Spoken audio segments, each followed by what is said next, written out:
Je vous salue dans le nom précieux de notre Seigneur Jésus-Christ. Aujourd'hui, le thème que nous allons voir est intitulé « La souffrance du véritable chrétien ».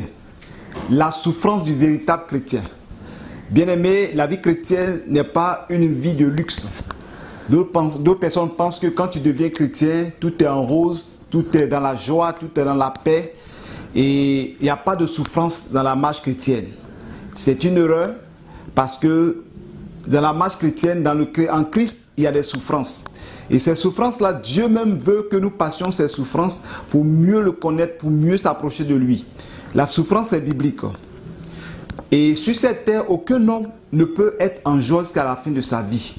Il y aura des moments de joie, les joies seront de manière momentanée. Et parfois, il y a des situations qui arrivent qui t'amènent à réfléchir.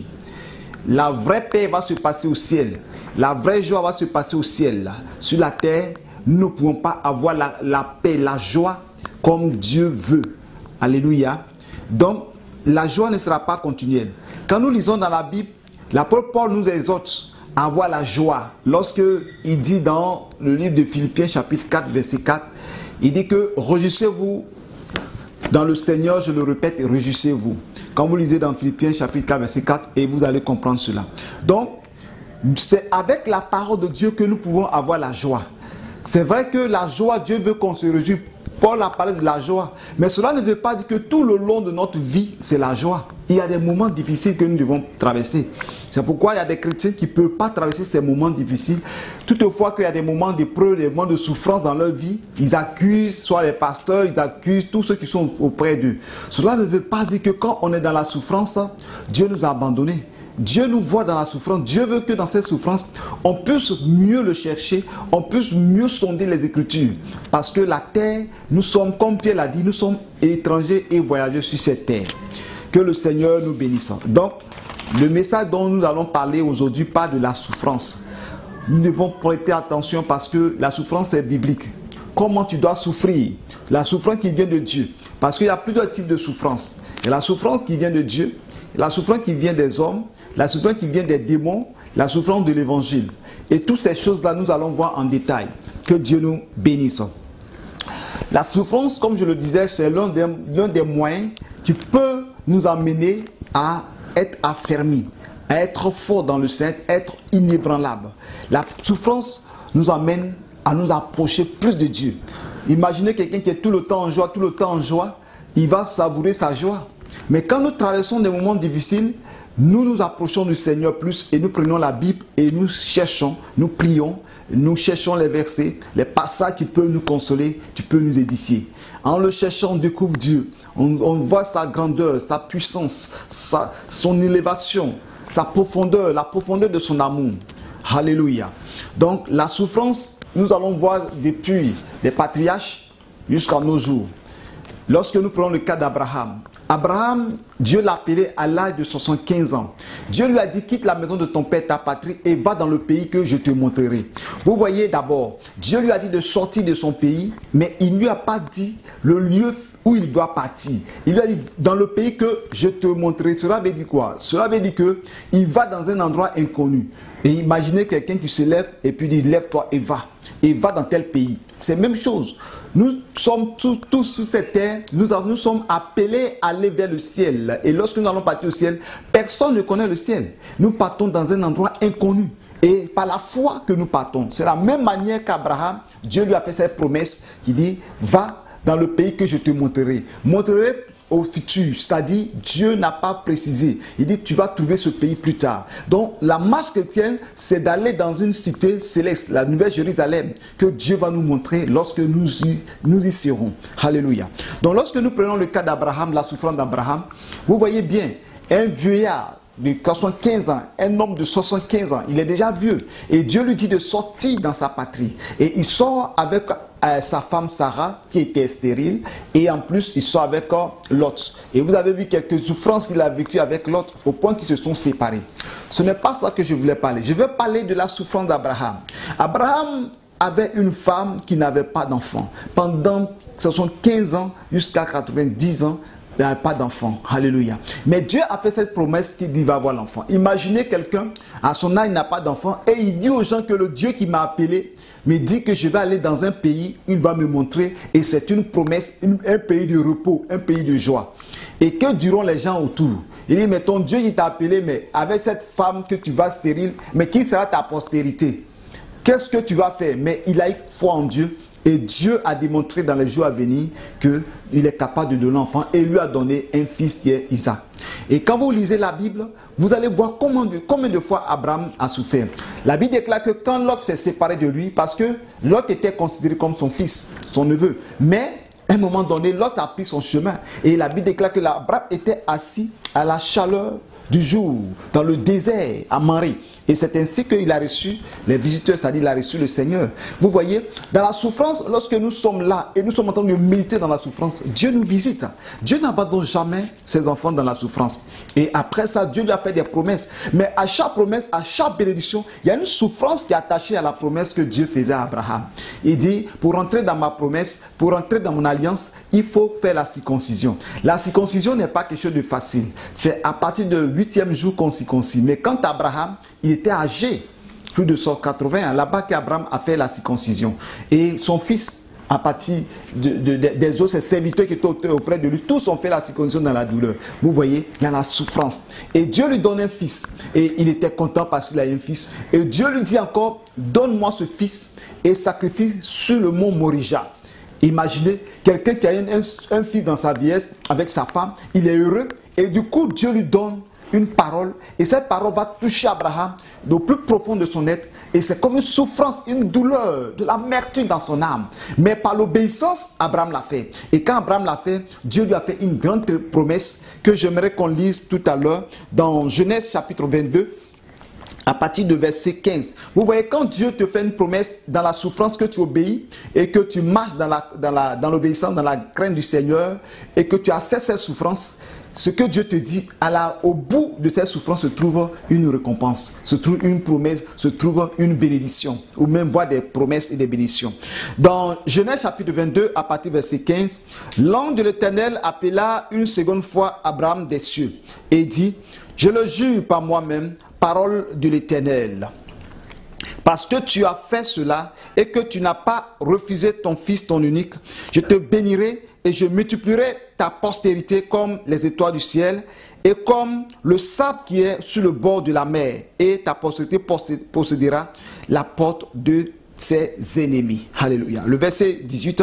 Toutes les nations de la terre seront bénies en ta postérité parce que tu as obéi à ma voix. Vous voyez comment Dieu peut jurer. Lorsque Abraham a obéi, il a accepté d'offrir son fils unique Isaac en sacrifice.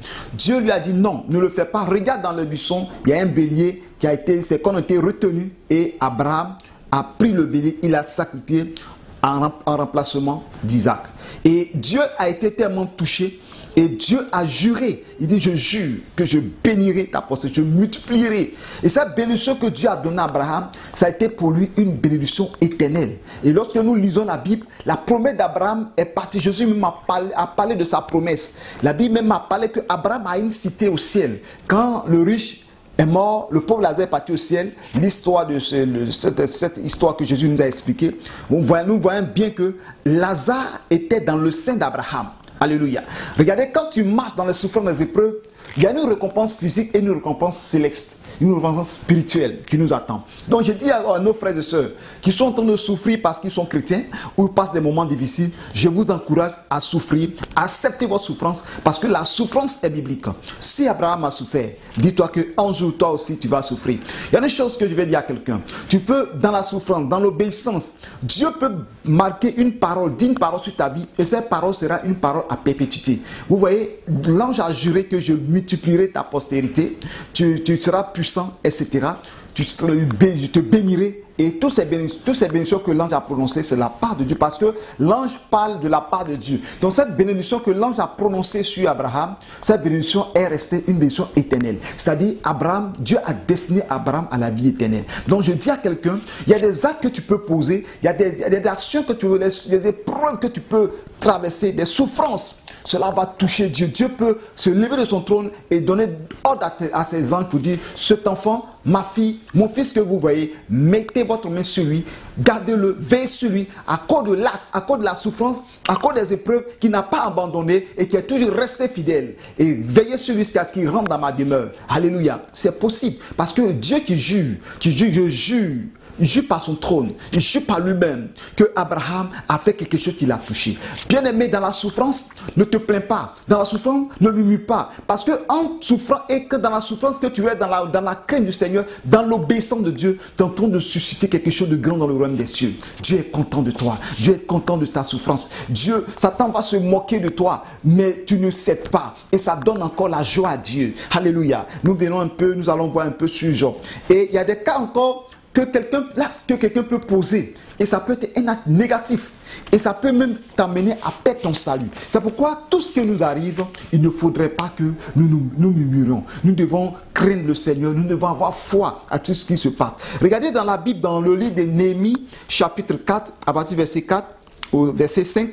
Écoute, ô notre Dieu, comme nous sommes méprisés, fais retomber leur insulte sur leur tête, et livre-les au pillage sur une terre où ils sont captifs.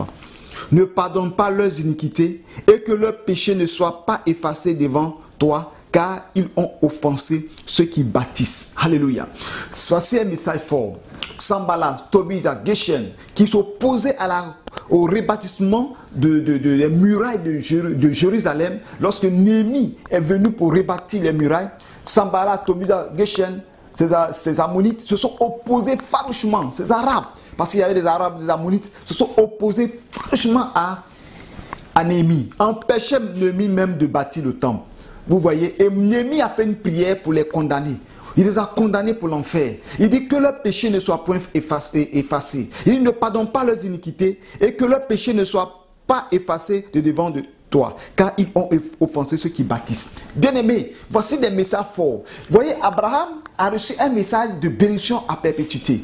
Et vous voyez, Néhémie a maudit ces personnes et a déclaré que ces personnes ne seront pas sauvées. Parce que tes péchés ne seront pas effacés. Tes iniquités ne seront pas effacées et Dieu ne te pardonne pas, tu ne seras pas sauvé. Donc, lorsque nous souffrons, nous ne devons pas murmurer, nous ne devons pas insulter Dieu, nous ne devons pas maudire Dieu. Il y a des personnes, quand ils souffrent, ils maudissent Dieu. Ils disent des choses insensées. C'est dangereux. C'est Dieu qui permet ces choses. Tout ce qui arrive, donne gloire au Seigneur. Parce que Dieu permet des souffrances pour que tu puisses grandir dans la foi. Pour que tu puisses le connaître davantage. Pour que tu puisses mûrir. Pour que tu puisses être un homme spirituel, une femme spirituelle. Donc la souffrance est biblique. Vous allez voir, au fur et à mesure que nous allons décortiquer la parole, vous allez comprendre que la souffrance que tu mènes, Dieu est dedans et que Dieu n'abandonne jamais quelqu'un qui souffre à cause de son nom. Alléluia. Nous venons de parler d'Abraham. Après Abraham, nous parlons d'Isaac. Isaac, pareillement. Vous voyez, lorsque tu es chrétien, ce n'est pas parce que tu es riche que tu ne dois pas souffrir. Tu peux avoir l'argent, tu peux avoir tout. Mais à cause du nom de Jésus que tu portes, tu vas souffrir. Tu vas traverser des moments difficiles. Le diable ne sera jamais content de ce que tu es riche, mais il va créer des situations où ton âme sera toujours dans l'amertume. Ton âme sera dans la douleur. Tu seras dans les souffrances et que toi-même tu ne fais pas attention. Tu peux même être tué, exécuté à cause de ce que tu portes le nom de Jésus-Christ de Nazareth dans ta vie. Et lorsque nous prenons Isaac aussi, qui était l'héritier de son père et l'héritier des promesses de l'alliance, vous allez voir que Isaac a traversé des moments difficiles. Lorsqu'il était chez les Philistins étaient devenus jaloux de lui. Et les puits qu'il a creusés, ils ont fermé les trous, les puits par les poussières de la terre. Et ainsi de suite, c'est la même chose qu'ils ont fait à son père. Donc, quand tu es un enfant de Dieu et que tu crois en Dieu, le véritable Dieu, quel que soit où tu es, tu traverseras des moments difficiles. Même si tu as l'argent, tu n'as pas d'argent, le diable fera que tu souffriras pour abandonner ton Dieu. Mais Isaac n'a pas abandonné. Lorsque nous lisons encore, nous allons voir encore une autre personne qui a souffert. J'ai pris les 3 patriarches. J'ai pris Abraham, Isaac et Jacob, qui est devenu plus tard Israël. Amen. Lorsque nous lisons dans Genèse chapitre 31, retournons dans le livre de Genèse chapitre 31. Nous allons aller plus vite. Vous allez voir quelque chose de très intéressant. À partir du verset 38, Jacob est parti travailler sur son beau-père Laban. Et c'est là-bas que Jacob a marié ses femmes. Et lorsque Jacob est parti, Jacob était parti pour marier Rachel. Et quand il a vu Rachel, il a travaillé pour marier Rachel. Mais Rachel étant la petite sœur, son père, le père de Rachel bien sûr, a changé les choses, a fait venir Léa. Et il a donné boisson pendant la fête, la réjouissance, il a donné la boisson à Jacob. Et Jacob a couché avec Léa. Et après il a su. Et il a dit non, c'est pas celle que je veux. Il dit bon, si tu veux Rachel, il faut travailler encore des années pour que je puisse te donner l'autre fille, ma fille, vous voyez. Et ainsi, Jacob a travaillé combien d'années? Il a travaillé 14 ans pour avoir les deux femmes. Et après les 14 ans, Jacob va travailler encore 6 ans pour les troupeaux de son beau-père. Vous voyez, nous allons lire ça pour voir comment Jacob a souffert dans ces épreuves-là. Il dit, voilà 20 ans que j'ai passé chez toi. Les brebis et les chèvres n'ont point avorté, je n'ai point mangé les béliers de ton troupeau. Je n'ai point à rapporter de bêtes déchirées, j'en ai payé le dommage. Tu me redemandais ce qu'on me volait de jour et ce qu'on me volait de nuit. La chaleur me dévorait pendant le jour et le froid pendant la nuit et le sommeil fuyait de mes yeux. Voilà 20 ans que j'ai passé dans ta maison. Je t'ai servi 14 ans pour tes deux filles et 6 ans pour ton troupeau et tu as changé 10 fois mon salaire. Si je n'avais pas eu pour moi le Dieu de mon père, le Dieu d'Abraham, celui que craint Isaac, tu m'aurais maintenant renvoyé à vide. Dieu a vu ma souffrance et le travail de mes mains. Alléluia. Et hier, il a prononcé son jugement. Vous comprenez bien que Jacob plutôt a dit, Dieu a vu sa souffrance. La souffrance. Aujourd'hui, nous allons voir des chrétiens qui vivent avec des personnes qui ne veulent pas travailler et qui sont là, qui veulent que chaque matin, on leur donne le petit déjeuner, on leur donne ceci, cela, qui ne veulent rien toucher. Mais vous voyez, Jacob était chez Laban, il a travaillé en tant qu'un serviteur, et dans le but d'avoir sa femme. Et il a eu 2 femmes d'ailleurs, et des servantes. Et en plus, il a été un berger. Ce n'était pas dans l'objectif de devenir un berger, mais son but c'était d'abord travailler, et dans son travail, il a trouvé un emploi qui est le berger. Il a travaillé fidèlement. Il ne s'est pas plaint pendant les 20 ans. C'est parce qu'à un moment donné, Laban, après les 20 ans, voulait exagérer. C'est pourquoi qu'il a levé la voix, qu'il a parlé. Tu viens, frère, tu vis chez une soeur, ou bien tu vis chez un tuteur, tu ne veux rien faire, tu ne veux pas travailler. Et toi, chaque fois qu'on te parle, c'est toi, tu te plains. Et quand c'est comme ça, on n'a jamais entendu dans la Bible où Laban, sinon Jacob a pris le nom et allait publier au dehors. Voici ce que mon beau-père est en train de me faire. Il est mauvais, il est méchant, cet homme-là, il est ceci. Vous voyez, Jacob n'a jamais fait ces choses. Jacob a remis son sort au Dieu de son père, de son grand-père Abraham, de son père Isaac. Et il sait que ce Dieu-là, il ne renvoie jamais à vide. Il défend ses enfants, même dans la souffrance. Bien-aimés, lorsque vous vivez avec des gens, vous devez avoir un comportement de respect, de politesse, d'obéissance. Vous ne devez pas toujours vous plaindre, parce que oui, je suis chez lui, il ne me donne pas à manger, il ne fait pas ceci, et toujours vous voyez la faute des autres. Mais toi, quelle est la faute que tu fais et que tu ne vois pas? Il faut être courageux, il faut travailler. Le chrétien ne doit pas se plaindre à chaque fois. Vous dites que je suis là, on m'insulte, on me fait ceci, cela. Jacob a travaillé de ses propres mains, a travaillé sur son beau-père. Il a travaillé comme si les troupeaux étaient pour lui. Et Dieu l'a béni dans ces troupeaux-là. On ne doit pas se plaindre. Le chrétien d'aujourd'hui, la plupart des chrétiens d'aujourd'hui sont beaucoup paresseux. Ils n'aiment pas travailler. Ils aiment qu'on leur donne à chaque fois de l'argent. Ils aiment qu'on leur donne ceci. Même qu'on leur donne un emploi. Ils ne font pas l'emploi fidèlement parce que se dit que c'est pour le frère, c'est pour la soeur. Et quand la société tombe en faillite, il se cherche, il va ailleurs. Il ne veut pas gérer bien le taxi, il ne veut pas diriger l'entreprise qu'on lui donne. Au point que même les chrétiens ont peur d'engager leurs propres frères. Ils préfèrent même engager les païens. Et c'est pour dire que non, lui qui a le frère en Christ, il prend les païens. Pourquoi? Parce que tu n'es pas un chrétien qui a le courage, qui travaille. À chaque fois qu'on te met quelque part, tu ne veux pas travailler. Parce que tu es paresseux. Toujours tu murmures. Tu ne veux pas comprendre. Tu ne veux pas qu'on te fasse des reproches. Parce que l'orgueil te prend, tu ne veux pas changer. Vous voyez, Jacob n'a jamais murmuré. Jacob est resté tel qu'il est. Il est resté obéissant, fidèle. Et il avait les regards portés vers le Seigneur. Bien-aimés, apprenons à respecter. Apprenons à travailler. Apprenons à être courageux. Quand vous lisez dans le livre de Thessaloniciens, Et la Bible déclare que celui qui ne veut pas travailler ne mange pas non plus. Donc, tu vas travailler de tes propres mains. Il faut être courageux. Il faut avoir la force pour travailler. La souffrance est biblique. Il ne faudrait pas être là comme celui-là, toujours la main croisée, se lève matin. Tu ne balais pas le salon, tu ne fais rien. Tu es dans la maison des gens. On dit d'aller travailler, tu ne veux pas travailler, tu murmures. Il dit c'est parce que je mange, je suis chez toi, je mange que tu me dis, tu me forces. Et tu es assis là, c'est la télévision que tu regardes, tu ne veux rien faire. Bien-aimé, lève-toi. Le chrétien doit donner un exemple dans la maison du Seigneur. La souffrance est biblique. Et cette souffrance-là, si tu sais te prendre, tu verras la victoire de Dieu. Alléluia. Nous allons voir un autre point. Job. Quand vous lisez nous lisons la Bible, un point très important. Job a dit, dans Job 5, verset 7, il dit, l'homme naît pour souffrir comme l'étincelle pour voler. Alléluia. L'homme naît pour souffrir comme l'étincelle pour voler. La souffrance, quand vous lisez dans le livre de Job, vous allez voir le mot souffrance se répète 12 fois. 12 fois souffrance. Vous comprenez? Pour dire que c'est un livre qui parle de la souffrance. Quand vous connaissez l'histoire de Job, Job qui avait ses enfants qui étaient les enfants vraiment, il priait pour les enfants, il avait beaucoup de biens, il avait des bergers, beaucoup d'animaux, il était un homme riche. Mais Satan savait que Job était riche. Un jour, la Bible déclare que dans le royaume des cieux, il y a eu une réunion avec les fils de Dieu, les anges des cieux.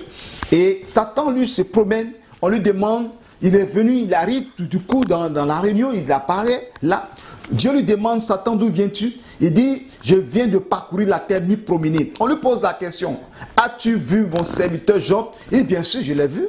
Il dit, c'est un Dieu, c'est un homme intègre et droit. Il dit, non, cet homme-là, il n'est pas droit, c'est parce que tu l'as béni à cause de ça, il se fait comme un croyant. Mais permets que je touche ce qu'il a et tu verras qu'il va t'abandonner. Et Dieu a dit que, lui, Dieu, il sait que Job est un homme intègre et droit. Donc, quand tu es un homme de Dieu, un chrétien que tu es, il faut que Dieu même rende témoin de toi, de ton comportement, de ton attitude.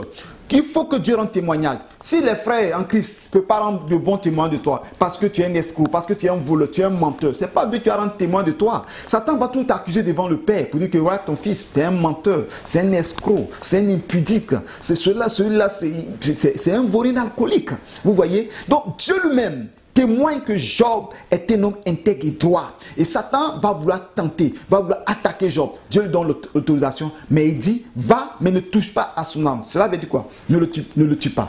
Satan est venu sur la terre, qu'est-ce qu'il va faire? Satan va vouloir d'abord détruire tous les biens de Job, détruire tout ce qui est, tous ses animaux, et il a vu que Job persévérait. Après, il va continuer encore, tuer ses enfants. Job persévérait toujours. Après encore, il va venir donner maladie sur tout le corps de Job. Job persévérait. Alléluia. Vous voyez, voilà un cas de quelqu'un qui souffre. Mais aujourd'hui, un chrétien peut tout perdre. Vous allez voir qu'il va dire, non, c'est les sorciers qui m'ont attaqué. Voilà vraiment ma vie là, je ne comprends plus rien.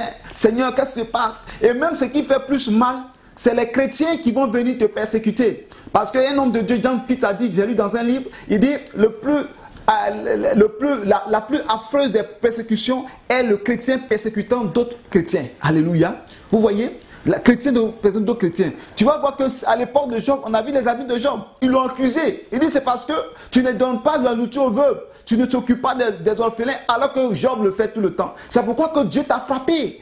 Tu mérites cette souffrance. Job ne sait pas. Il ne sait pas au juste qu'est-ce qui se passe. Tout ce qu'ils sont en train de lui dire, ces accusations, il le fait. C'est la même chose, bien aimé, dans la marche chrétienne. Il y a des moments difficiles que tu vas traverser plus tôt. Tu peux avoir une maladie. Parce que tu es mauvais, que Dieu t'a frappé. Tu peux ne pas avoir du travail. On dit tellement que lui, là, il est mauvais. Il ne peut même pas gagner du travail. Depuis dans l'église, il galère seulement. Chômage sur chômage. Elle ne peut pas se marier parce qu'elle est méchante. Dans leur famille, c'est des méchants seulement. À cause, elle ne peut pas se marier. Bien aimé, il y a des situations que Dieu peut permettre dans nos vies pour traverser des moments difficiles, des épreuves, des souffrances. Dieu peut permettre ces moments-là. Dieu peut permettre que Satan vienne nous toucher. Dieu peut permettre que le sorcier peut nous toucher. Dieu peut permettre que les démons peuvent nous toucher. Mais toutefois, pour montrer aux démons, pour montrer à Satan que quel que soit ce que tu vas faire à mon fils ou à ma fille, il ne va jamais m'abandonner. Mais toi, lorsque quelque chose arrive net, c'est toi toujours tu lèves les mains. Oh Seigneur, tu m'as abandonné. Moi, si l'année prochaine, tu ne m'as pas donné de travail, je ne vais plus à l'église. Je vais avoir un témoignage à une prédication. Il y a une soeur vraiment qui, je peux dire qu'elle a interrompu la prédication. Pendant il rendait un témoin, elle dit non, elle a commencé à pleurer. Elle dit, moi l'année prochaine, si Dieu ne m'a pas donné mari, moi je ne viens plus à l'église. J'étais là, je la regardais. Et après on a prié pour elle, elle s'est mariée. Et quand elle s'est mariée, l'année qui a suivi avec son même mari, ils ont pris une voiture, partait quelque part dans un petit campement et elle a été renversée par un véhicule. Et quand elle a été renversée, elle a été défigurée dans son mariage, dans son foyer. Je me demande si cet homme va encore avoir l'amour pour elle. Vous voyez, le mariage qu'elle a précipité, elle s'est mariée et elle a eu un accident où son visage a été défiguré. Vous voyez? Donc, Dieu connaît toutes choses. Il connaît le temps. Il est le maître des temps et des circonstances. Quelle que soit la situation que tu vis, tu traverses, bien aimé, il faut attendre le temps de Dieu. Dieu connaît ta souffrance. Il voit ta souffrance, il voit tes épreuves. Quand il voit que la souffrance te dépasse, il vient à ton secours. Quand nous lisons dans les Actes des Apôtres, les apôtres ont parlé de ça. Et la Bible déclare que Dieu disait à Moïse que va parce que j'ai entendu la souffrance et le gémissement de mon peuple et va les faire sortir. Quand il y a des moments où Dieu sait que la souffrance te surpasse, il vient à ton secours. Mais c'est une victoire pour Dieu, une joie pour Dieu, une fierté pour Dieu de te voir souffrir, une souffrance qui vient de Dieu et que toi tu ne relâches point, tu persévères, que soient les difficultés, Dieu même est content sur son trône. Et lorsque Satan voit ces choses-là, Satan a mal. Dieu peut taper sa poitrine pour dire, voilà mon fils, je t'ai dit qu'il ne va pas m'abandonner. Tu vois ma fille, je t'ai dit qu'elle ne va pas m'abandonner. C'est pourquoi je dis à quelqu'un, quel que soient les problèmes, si tu n'es pas marié, il faut t'accrocher au Seigneur. Si tu n'as pas de boulot, accroche-toi au Seigneur. Si tu es malade, accroche-toi au Seigneur. Dieu entendra ta prière. Il entendra tes soupirs. Il entendra tes gémissements. Un jour viendra, il viendra te délivrer. Un jour viendra, il viendra te délivrer. Il viendra te bénir. Il viendra te restaurer. Que le Seigneur, le Dieu d'Israël, nous bénisse. Donc Satan a fait tout ce qu'il pouvait faire contre Job. Mais Job est resté fidèle. Au point même que sa femme a dit, mais ce Dieu que tu adores, est-ce que tu ne peux pas l'abandonner? Tu demeures toujours ferme. Maudis-le, meurs. Et puis c'est fini. Mes enfants sont morts. Tu n'as plus de bien. Tu es venu misérable, pauvre. Tu es malade. Ton corps est couvert de ducère. Mais attends, ça c'est quoi ça? Job lui dit, tu parles comme une femme insensée, comme une femme folle. Dieu, si nous acceptons le bien comme quelque chose qui vient de Dieu, pourquoi ne pas accepter aussi le malheur comme quelque chose qui vient de Dieu? Alléluia. Car Dieu a donné, Dieu a repris. Vous comprenez? Ce sont des paroles fortes. Lorsque des situations arrivent dans ta vie, fais recours à la parole de Dieu. Et que tu sais que ce que tu vis, il faut que tu trouves, le Saint-Esprit t'emmène à trouver un verset pour contrecarrer ceux qui se moquent de toi. Un verset pour te fortifier ceux dans la maison. Un verset qui va vouloir t'aider. C'est pourquoi la Bible déclare dans Josué 1:8 que ce livre de la loi ne se l'empoigne de ta bouche, médite jour et nuit, afin de pouvoir réussir dans tout ce que tu entreprendras dans ton entreprise. Donc quand tu lis la Bible, tu médites la parole de Dieu, les situations de souffrance arrivent, il y a des versets pour ça, que lorsque tu as utilisé ces versets-là, ça va t'encourager, ça va te fortifier. Sois béni mon frère, ma soeur, toi qui écoutes le message, que la grâce de Dieu soit sur ta vie. Nous prenons toujours dans le livre de Job, alléluia. Nous pouvons voir, comme je viens de le citer, bon, j'ai déjà fait le résumé, vous connaissez l'histoire de Job, mais la fin de Job a été une fin glorieuse. Dieu a multiplié ce qu'il avait perdu. Dieu a multiplié par 2. Alléluia. Si Job avait 4000 bœufs, Dieu a multiplié par 2, ça fait 8000 bœufs. S'il avait 2000 chevaux, il avait 4000 chevaux. Et la Bible déclare que Job a eu des enfants. Encore les filles de Job étaient les filles les plus belles du pays. Alléluia. Vous voyez, Dieu a restauré Job. Cet homme-là, quand vous voyez l'histoire de Job, c'est une histoire parfaite. L'histoire de Job est plus ancienne que l'histoire de Moïse. Moïse, on lit Job après Moïse. Mais regardez, écoutez, l'histoire de Job, c'est une histoire ancienne. Cet homme avait cru en Dieu. Il savait que Dieu existe.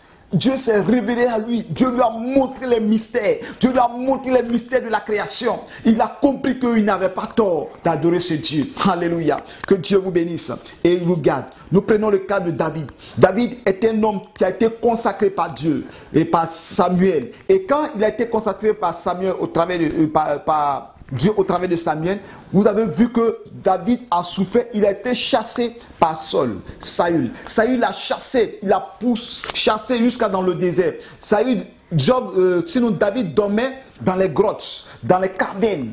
David n'avait pas la paix. Il était avec son armée, il n'avait pas la joie parce que Saül cherchait à le tuer. Regardez quelle souffrance. La journée c'est la chaleur, la nuit c'est le froid. Dans le désert, David avait soif, avait faim, au point qu'il voulait manger la nourriture. Le lait de Nabal, Nabal l'a refusé. Et Abigail est venue leur donner la nourriture parce qu'il avait faim. Et cela ne veut pas dire que tu es un homme de Dieu, tu ne dois pas connaître la faim. La faim, tu dois connaître. La souffrance, tu vas connaître. Et lorsque tu vois ces souffrances-là, dis-toi une chose, que tu vas souffrir, mais un jour, tu vas te reposer dans le royaume des cieux. C'est pourquoi Jésus a dit, venez à moi, vous tous qui êtes chargés, fatigués, je vous donnerai du repos. Et David, après, quand il est venu sur le trône, il va connaître une autre situation terrible. Un coup d'état par son fils Absalom, suscité par ses propres collaborateurs comme Achitophel. Et David a été chassé de son trône et il a fui encore. Et les gens se sont moqués de lui. On a vu Shimei qui s'est moqué de David, vous comprenez? Et David a persévéré dans toutes ces choses-là. Des moqueries, des injures, mais David n'a pas abandonné. Alléluia. Bien aimé, voilà la souffrance. Quelqu'un qui était un enfant, qui était au champ. Et la Bible déclare que David s'occupait des animaux de son père.